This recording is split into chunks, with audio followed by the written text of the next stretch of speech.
Ustadz, ini saya pernah pergi ke daerah yang insya Allah sudah bisa dijadikan landasan untuk jamak qashar. Pertanyaan saya, Ustadz, apakah boleh sholat di jamak dan di qashar padahal kita sudah sampai di tempat tujuan? Ya, misalnya saya sampai pada tempat tujuan itu pukul 5.30 sore. Kemudian sholat maghrib dan isya saya jamak qashar pada waktu maghrib. Ya, jujur saya berpikir kenapa sholatnya harus di jamak qashar kalau kita mabit di tempat tersebut. Misalnya begitu, Ustaz. Baik. Ini berkenaan dengan jamak qashar. Ya, musafir. Ya, artinya orang yang bepergian ke tempat yang jauh. Dan dia berniat bahwasanya dia ya akan tinggal di tempat tujuannya tersebut ya maksimal 4 hari atau mungkin kurang dari 4 hari. Maka seperti yang dikatakan oleh jumhur ulama, ya ulama kita kebanyakan mengatakan kalau dia niat tinggalnya, ya niat mukimnya, ya, niat bermalam cuma 4 hari saja atau bahkan kurang dari 4 hari, maka ya selama itu dia boleh menjamak dan mengqashar. Sebagaimana yang dilakukan oleh Nabi SAW ketika datang dari Madinah, datang ke untuk melaksanakan ibadah haji. Beliau datang di Mekah tanggal 4 Zulhijjah.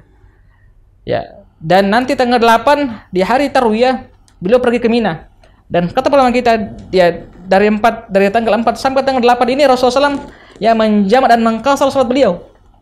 Dan inilah dijadikan landasan oleh kebanyakan ulama kita bahwasanya ya orang musafir yang niat tinggalnya ya maksimal 4 hari atau kurang dari 4 hari, maka selama itu dia boleh untuk menjamak dan mengqashar salatnya walaupun dia sudah tiba ya. Nah, karena itu keringanan, karena dia masih dikategorikan sebagai seorang musafir ya. Adapun jika dia niat tinggalnya lebih dari 4 hari, misalnya saya akan tinggal di tempat tersebut ya sekitar 10 hari ya, yang jelas lebih dari 4 hari, maka ulama kita kebanyakan mengatakan kalau seperti itu, kalau memang lebih dari 4 hari maka ya tidak dibolehkan lagi dia untuk menjamak dan mengqashar salatnya. Kalau dia sudah tiba maka dia salatnya secara sempurna. Nah, wallahu a'lam. Jadi meskipun dia merasa dia sanggup untuk mengerjakan sholat secara sempurna, Ustaz, tapi tidak mengapa dia mengambil kemudahan itu, Ustaz. Oh ya, ini juga tadi karena dia berpikir begitu, Ustaz. Kenapa harus dijamak? Kan kita mabit di tempat itu. Betul ya, ini saya tadi sempat luput. Ya, bagaimana kalau dia niatnya mungkin tinggalnya cuma 4 hari saja atau kurang, dan dia lihat dirinya ini mampu untuk sholatnya secara sempurna, tidak perlu dia jamak qashar. Apakah ya dibenarkan dia untuk sholat secara sempurna?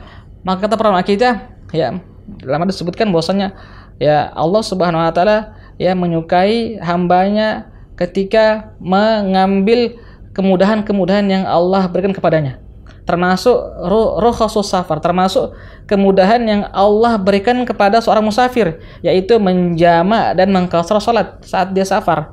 Jadi sunnahnya, justru afdolnya ketika dia safar dan dia niatkan tinggalnya cuma 4 hari saja atau kurang, maka afdolnya adalah dia jamak qashar walaupun dia mampu untuk sholat secara sempurna.